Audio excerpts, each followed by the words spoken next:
इसका मतलब है मोशन।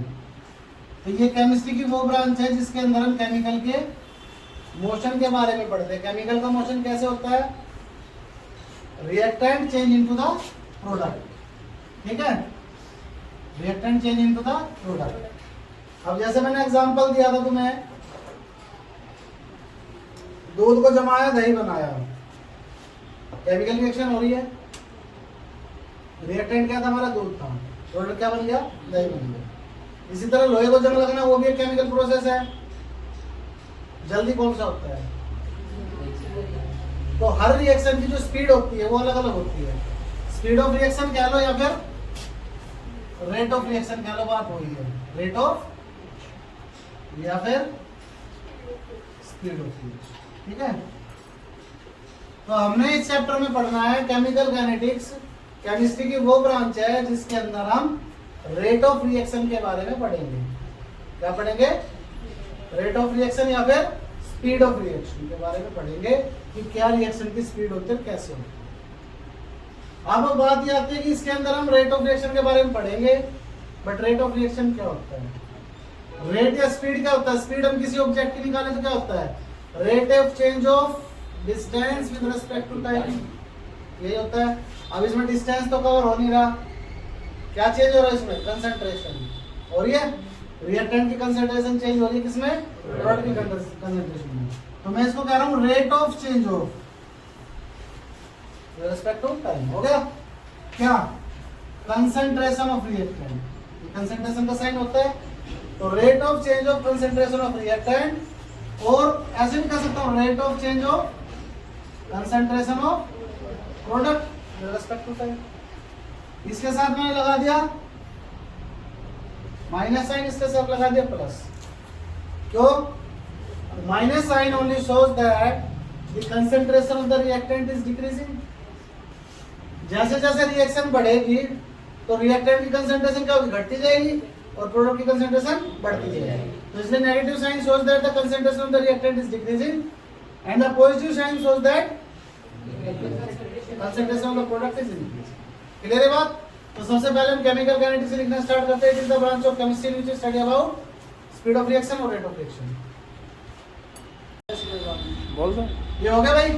अब देखो एक एग्जांपल ले रहा हूं। मान लो मैंने ये लिया 3A + 4B that gives 5C + 5D 60 value सारे। इसकी रेट लिखनी है। ये कहेगा इसके लिए रेट एक्सप्रेशन लिखो। रेट, तो इसकी रेट ऑफ रिएक्शन क्या होगी? Rate is equal to rate of change of concentration of A is equal to rate of change of concentration of is equal to rate of change of concentration of C equal to rate of change of concentration of any of the reactant product। मतलब जितने भी reactant होंगे और जितने भी product होंगे सबकी rate of change of equal होगी, and each is multiplied by the reciprocal of their coefficient. जो इनके कोएफिशिएंट उसके रेसिप्रोकल से मल्टीप्लाई करते हैं। क्या है ये क्या है? इन दोनों के साथ प्लस, इन दोनों के साथ। ठीक है, अगर आपसे किसी क्वेश्चन में ये कह दिया जाए कि calculate the rate of disappearance, rate of, इसका मतलब आपने rate of change of reactant निकालना है, क्योंकि टाइम के साथ कौन डिसअपीयर होगा? रिएक्टेंट। अगर कहते हैं रेट ऑफ फॉर्मेशन निकालना है, रेट ऑफ फॉर्मेशन, तो क्या फॉर्म हो रहा है? प्रोडक्ट। तो किसी भी एक प्रोडक्ट की निकाल देना, क्योंकि सबकी आपस में रेट क्या होती है? क्लियर? ये एक्सप्रेशन है इसका। समझ गए? कोई डाउट तो नहीं है? पक्का? अब इसके यूनिट और कर लेते हैं। एग्जांपल लिखना है तो लिख लो। रेट ऑफ रिएक्शन की यूनिट क्या होगी? स्पीड की यूनिट क्या होती है? मीटर पर सेकंड होती है। क्योंकि स्पीड ऊपर क्या होता है? Distance upon time. यहाँ डिस्टेंस की जगह ऊपर क्या है? कंसंट्रेशन। क्या पहले ही लिख रहे हो क्या? लिख लो इसको, फटाफट लिख लो, फिर बताता हूँ। देखो स्पीड के बारे में सबने सुना है, स्पीड होता है डिस्टेंस अपॉन टाइम। डिस्टेंस टेम नहीं टाइम, हाँ डिस्टेंस मीटर में और टाइम सेकंड में, तो उसके हमने निकालनी थी क्या, कहाँ ध्यान है, पेट में दर्द है तो कहीं और दर्द है, सिर में। अच्छा हमने उसकी यूनिट पढ़ ली थी मीटर पर सेकंड। अब हम आगे पढ़ रहे हैं इसमें कि स्पीड ऑफ रिएक्शन, रिएक्शन की स्पीड जो है कंसंट्रेशन बाय टाइम है, तो इसकी यूनिट क्या होगी, ऊपर क्या है बेटा कंसंट्रेशन, क्या है कंसंट्रेशन, और नीचे है टाइम। कंसंट्रेशन क्या होता है और टाइम क्या होता है, तो क्या बन गया मोल पर लीटर पर second. This is the unit of rate of reaction या स्पीड ऑफ रिएक्शन। याद रखना इसको कि रेट ऑफ रिएक्शन की यूनिट क्या होती है, मोल पर लीटर पर सेकंड। ठीक है भाई, डन, इसमें कोई डाउट तो नहीं है। अब इसके बाद और थोड़ा सा आगे चलते हैं। आपने पढ़ी थी इंस्टेंटेनियस स्पीड और एवरेज स्पीड, पढ़ी थी, क्या डिफरेंस है दोनों में, कौन बताएगा, 9th में पढ़ी थी, 10th में पढ़ी होगी, पढ़ी थी ना, फिर 11th में पढ़ी थी मोशन वाले चैप्टर में। सचिन सचिन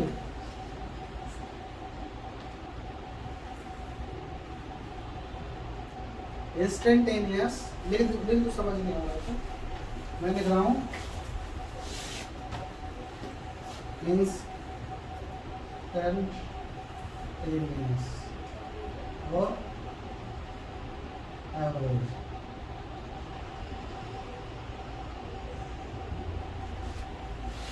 इन दोनों में क्या है, आपने 10th कहाँ से करी है, कौन से स्कूल से, ये तो कुछ बात नहीं, स्टेशन पे जो है, फिर मतलब दोनों चेक कैसे, उसी का प्राइवेट में कौन सा 8 9 और 10 में है, वो रहा था आदि लोग स्पीकर का बस। अरे जवाहर नवोदय कुछ तो सिखाते होंगे, इंटरेस्ट नहीं है तो मतलब एक पर्टिकुलर उसको, हाँ यही तो बताया ना बस, एवरेज वेरी गुड। देखो फर्गुनगर से गुड़गांव जाना है, ठीक है, फर्गुनगर से गुड़गांव का टोटल डिस्टेंस 20 किलोमीटर, अपन जितना टाइम लगा टोटल वो। जब फर्गुनगर से गुड़गांव जाएंगे, बाइक से जाए गाड़ी से जाए, क्या हर टाइम स्पीड एक ही रहेगी, चेंज होती रहेगी, कभी 20 भी होगी कभी 80 भी होगी। बट जब हम कहेंगे कि 20 किलोमीटर है भाई, 5 बजे यहाँ 6 बजे वहां मिलना, तो टाइम कितना दे दिया, 1 घंटा, और वो कितना दे दिया डिस्टेंस 20 किलोमीटर, तो हमारी स्पीड क्या मानी गई 20 किलोमीटर पर आवर। 6 में 80 चले तो कितना भी चले, राइट।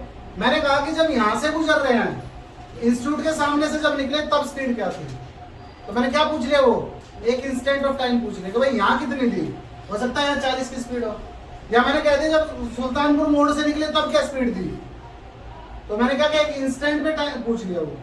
और मैं ये कहूँ कि फर्गुनगर से गुड़गांव में कितनी स्पीड थी, तो क्या करेंगे total distance upon total time. तो एवरेज और इंस्टेंटेनियस में यही फर्क है, एवरेज एक टोटल एवरेज निकाली जाती है, instantaneous at a instant of time. वैसे देखे तो कोई फर्क भी नहीं है। हमने रेट क्या लिखा था अभी, रेट इज इक्वल टू, बताओ एक बार, rate of change of concentration of reactant with respect to time, ठीक है, ये लिखा था भाई। ये एवरेज के लिए है और ये इंस्टेंटेनियस के लिए, क्या फर्क है दोनों में देखना, इंस्टेंटेनियस के लिए ये है, एवरेज के लिए ये है, सिर्फ इतना फर्क है इन दोनों में। क्या फर्क है इन दोनों में, ये डेल्टा, ये डी, ये चेंज के लिए, ये स्मॉल चेंज के लिए, बस इतना फर्क है दोनों चेंज ही। ये है rate of change of concentration of reactant with respect to time, ये भी क्या है rate of change of concentration of reactant with respect to time. But ये बड़ा चेंज है, छोटा चेंज है, ये एक इंस्टेंट का ही पूरा ऑल ओवर, समझ गए। ये एवरेज और इंस्टेंटेनियस में इतना ही फर्क है, इसके अलावा कुछ फर्क नहीं है। यूनिट भी हो रही है, सारी चीज हो रही है, ठीक है। अब एक छोटा सा ग्राफ हो रहा है, वो और देख लो। फिर उसके बाद इसके न्यूमेरिकल करते हैं आज, बाकी फिर बाद में देखेंगे।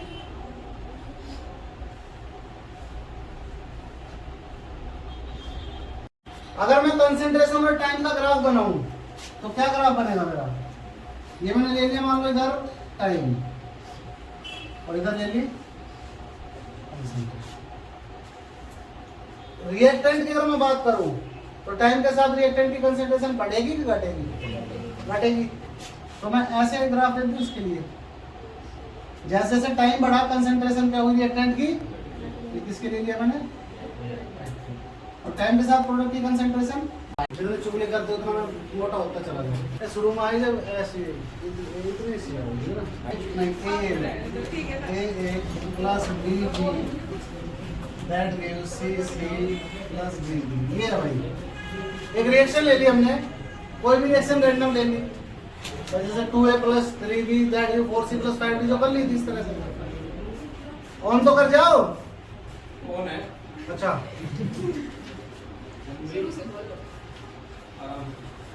लॉ मास एक्शन, इसमें हमने क्या किया, रिएक्शन ले ली, कोई भी रैंडम एक रिएक्शन उठा ली। लॉ मास एक्शन ने क्या कहा कि जब हम कोई भी रिएक्शन लेंगे उसकी जो स्पीड होगी, स्पीड ऑफ रिएक्शन या फिर rate of reaction is directly proportional to, ठीक है। इसने कहा कि जो रेट ऑफ रिएक्शन होगी वो डायरेक्टली प्रोपोर्शनल होगी किसके, प्रोडक्ट, प्रोडक्ट मतलब multiply of molar concentration of each reactant, ठीक है। जितने भी रिएक्टेंट है उनकी मोलर कंसेंट्रेशन की मल्टीप्लाई। तो रिएक्टेंट कौन कौन से हैं, concentration of A into concentration of B. मान लो एक और रिएक्टेंट होता तो उसकी कंसेंट्रेशन भी मल्टीप्लाई हो जाती, ठीक है। And each raise to the power, और इनकी जो पावर होंगी वो होंगी इनके कोफिशिएंट। ये कहा था लॉ ऑफ मास एक्शन में, the rate of reaction is directly proportional to the product of, किसका product, molar concentration of each reactant. जितने भी रिएक्टेंट उनकी मोलर कंसेंट्रेशन की मल्टीप्लाई होगी, and each raise to the power is their number of moles, their number of coefficient. Clear? ये law fail हो गया था। इसके बाद बना रेट लॉ। क्या बना? Rate law. दीदी खुश हो गई कि नाम आया इसका कुछ ना कुछ, रेट लॉ। इसने क्या कहा, इसने भी सेम, अरे इतनी खुशी, कमर लगा बैठ गए इसको थोड़ा सा दूर। रेट लॉ ने क्या कहा, अब सुनो। लॉ ऑफ मास एक्शन ने क्या कहा कि the rate of reaction is directly proportional to the product of molar concentration of each reactant and its reactant power is the number of moles। हाँ भाई नायर वाले यही बात हुई थी। इसने क्या कहा, रेट लॉ ने, इसने कहा rate of reaction is directly proportional to the product of molar concentration of each reactant। क्या फर्क है दोनों में? डेफिनेशन लिखवाऊंगा प्रॉपर। क्या फर्क है दोनों में? सेम ही है। इसने कहा rate of reaction directly proportional to product of molar concentration of each reactant. इसने भी यही कहा कि rate of reaction directly proportional to product of molar concentration of each reactant. And इसने कहा and each raise to the power is their number of moles, ये coefficient. इसने कहा and each raise to the power is experimental values. बस एक change किया था। इसने क्या कहा, पावर क्या होगी, एक्सपेरिमेंटल वैल्यूज होंगी जो एक्सपेरिमेंट से निकल के आएंगी। ये नहीं कहा कि इक्वल नहीं होंगी, ध्यान से सुन लेना ये बात। इसने तो क्या कहा था, फिक्स है इक्वल होंगी। इसने कहा इक्वल हो भी सकती है, नहीं भी हो सकती है। ये मना नहीं किया नहीं होगी, हो भी सकती है, बट वैल्यूज वो होंगी जो एक्सपेरिमेंट से निकल के आएंगी। ये था रेट लॉ। डिफरेंस समझ आ गया दोनों में? सिर्फ पावर का फर्क था। तो पहले हम लिखेंगे law of mass action. Law of mass action ने क्या कहा वो लिख लो सानिया जी। रेट लॉ में हमने पढ़ा rate of reaction directly proportional to the product of molar concentration of each reactant, और उनकी पावर जो है वो क्या है, एक्सपेरिमेंटल वैल्यूज। अच्छा, प्रोपोर्शनलिटी साइन को हटाएंगे तो कांस्टेंट आना चाहिए। तो मैं लिख दे रेट इक्वल टू के लिख दूं यहाँ, कंसंट्रेशन ऑफ के, कंसंट्रेशन ऑफ की पावर अल्फा। ये जो के है ये क्या कहलाएगा, रेट कांस्टेंट, रेट कांस्टेंट। ठीक है मिताली जी, मैंने एक बात बताई थी आपको 11th में कि अगर किसी कांस्टेंट की डेफिनेशन बनानी हो तो क्या करते हैं,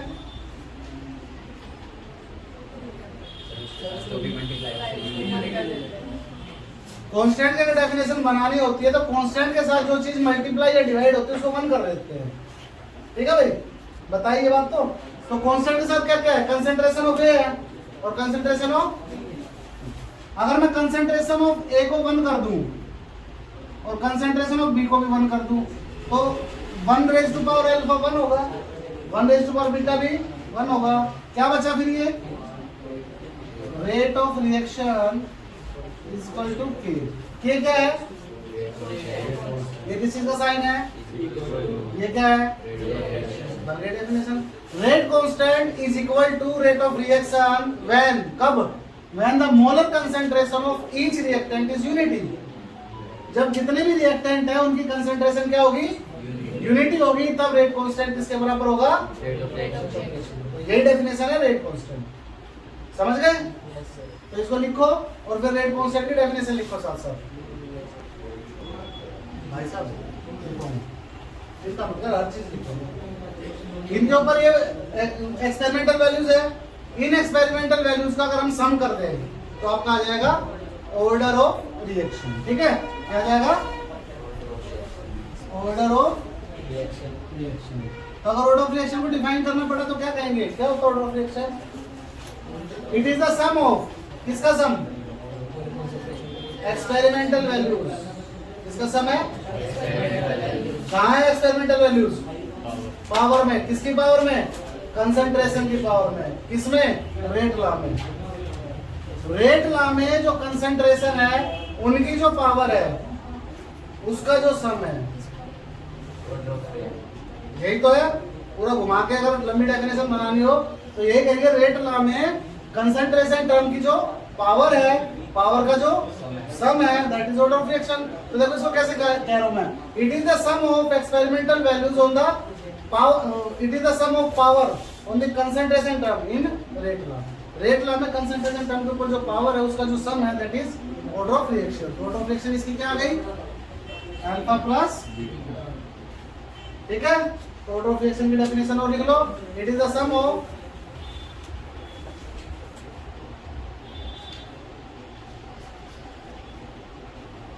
it is the sum of power on the, देखो लेट कर लिया हमने कि कोई रिएक्टेंट है ए, उससे प्रोडक्ट बन रहा है कोई भी चीज। इसके लिए अगर मैं रेट एक्सप्रेशन लिखूं तो क्या लिखूंगा, rate is equal to K concentration A raise to power, A की रिएक्टेंट है तो ए की पावर अल्फा लिख दिया, एक और होता तो बी की पावर बीटा, एक और होता तो गामा पावर, जो भी होती है। ठीक है, ऑर्डर ऑफ रिएक्शन क्या है इसका,